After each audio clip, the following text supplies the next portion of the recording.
Okay, good morning mga boss. Ayan, may bisita kami dito. Taga Batangas si Bossing. Ayan. Bali dalawang customer to na taga Batangas. Isang Rush saka isang MUX.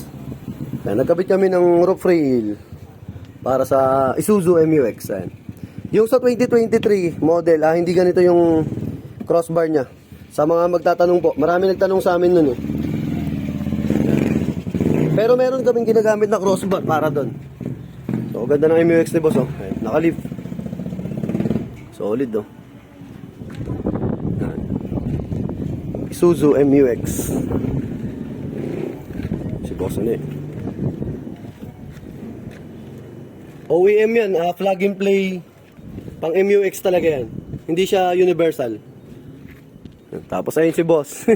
Sir, thank you po ha. Ayan si bossing. Taga Batangas pa yan si boss. Dumayo dito sa atin. Ito, ito yung box niya. So, thank you kay bossing. Ayan. Sa mga gusto mag-avail, available yan sa JLG Car Accessories, Motomac Works. Tapos yung sa vlog natin, yung JLG Car Moto Vlog. Nakita lang ni bossing yung post natin sa marketplace. Kaya nagpunta siya dito ngayon. So, thank you kay boss. Ride safe.